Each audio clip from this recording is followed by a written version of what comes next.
Imagine this.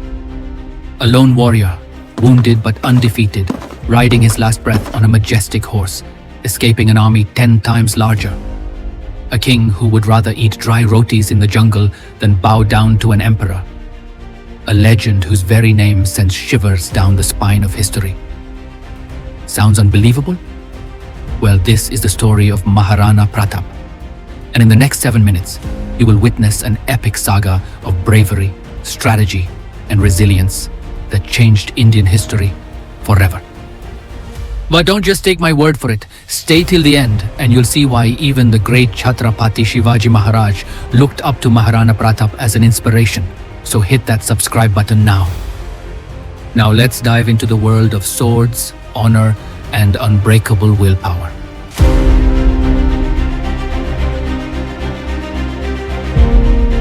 The year is 1540. Deep in the rugged fort of Kumbhalgarh, a child is born. But not just any child. This is Maharana Pratap, the future king of Mewar.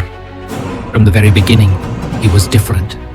While other princes reveled in the luxury of the palace, young Pratap was learning the ways of the sword, feeling the rough texture of the battlefield beneath his feet.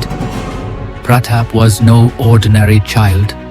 He would wake up before dawn, training with wooden swords against his mentors. He practiced horse riding in the toughest terrains, often falling but always getting back up. His father, Maharana Uday Singh, once watched him wrestle with an older warrior and saw something special, an unyielding fire.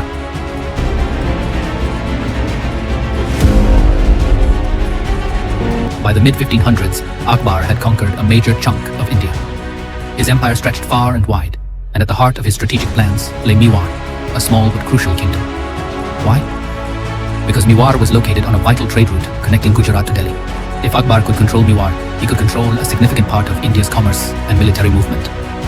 Unlike other rulers, Akbar did not immediately resort to war. He believed in diplomacy first, marriage alliances, trade deals, negotiations. But when Mewar refused to bow, things escalated. In 1568, Akbar invaded Chetak, the then capital of Mewar. The battle led to a horrifying massacre.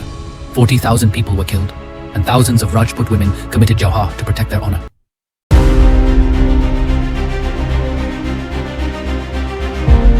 The morning of June 18th, 1576, was tense. Akbar had sent his best generals, including Raja Man Singh, to crush Pratap once and for all. The battlefield was set. Haldi Ghati, a narrow mountain pass where numbers meant nothing. Maharana Pratap fought with an unmatched fury. His men, though outnumbered, knew the terrain better. He had also allied with the Bhil tribes, masters of guerrilla warfare, who rained arrows from the hills.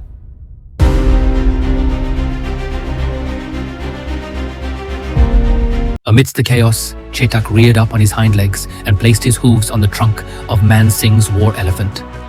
In one swift move, Pratap aimed his spear at Man Singh, but the Mughal general ducked at the last second, escaping by inches. Tragically, Chetak was struck by a blade hidden in the elephant's armor. Bleeding profusely, he still had one last mission: to carry his master to safety. Through dust, arrows, and enemy swords, Chetak ran for 5 kilometers, leaping over a 21-foot wide river, before finally collapsing. Even the Mughal soldiers stood in silence, witnessing the loyalty of this noble beast. But this was not the end. It was just the beginning of a new kind of war.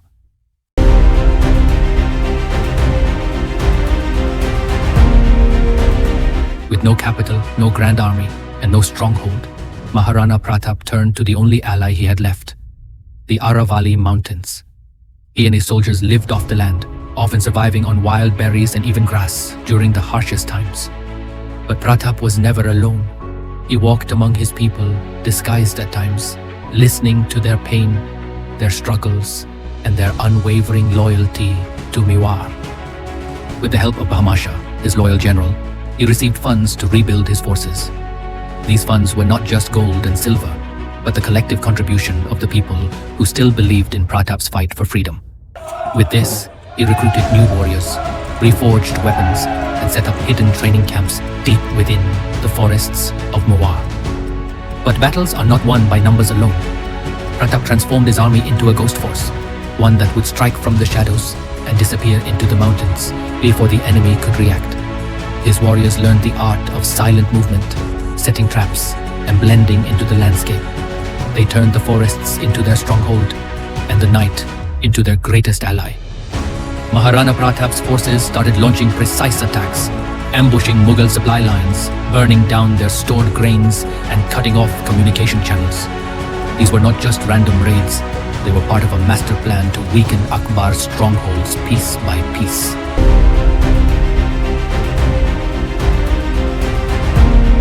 After years of guerrilla warfare, Maharana Pratap knew the time had come for a decisive strike.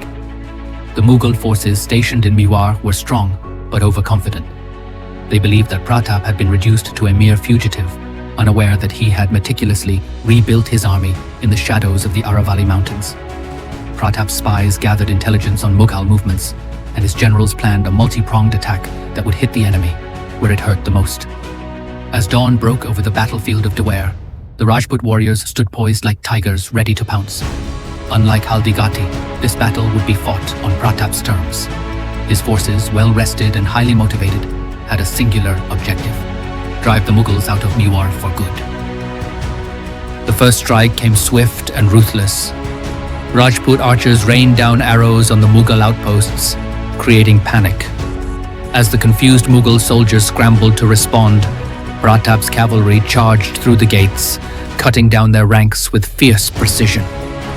The Mughals found themselves trapped, their supply lines severed, their commanders struggling to coordinate defenses. One by one, the Mughal forts fell. Over 36 strategic strongholds were reclaimed in just a matter of days. The Mughals, who had once laid siege to Mewar, were now the ones retreating, fleeing for their lives. The Mughal army, once confident of victory, was utterly defeated.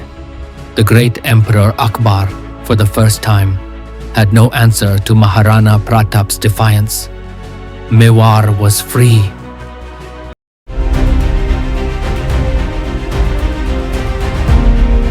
In the final years of his life, Maharana Pratap continued to rule Mewar with unwavering dedication.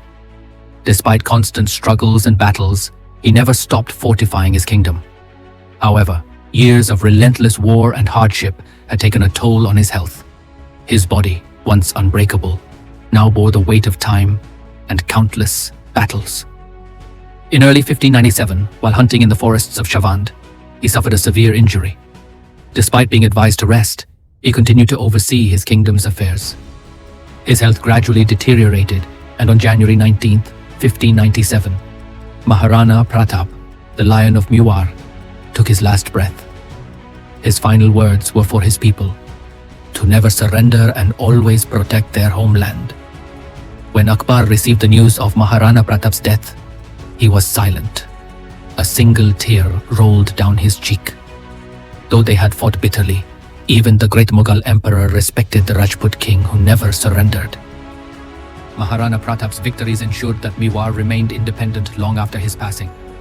His legacy is a testament to courage, sacrifice, and never-ending perseverance. Even today, his story is told in schools, statues stand tall in his honor, and every Rajput warrior bows before his name. While Maharana Pratap was rewriting history in the north, down in the Deccan, another warrior king was rising, Shivaji Maharaj. And guess what? Their battle strategies were shockingly similar. Want to know how Shivaji's guerrilla warfare techniques matched Pratap's? Then don't miss our next video. If you think this story was legendary, just wait till you hear about Chhatrapati Shivaji Maharaj, the warrior who shook the Mughal Empire and built one of the strongest navies in Indian history.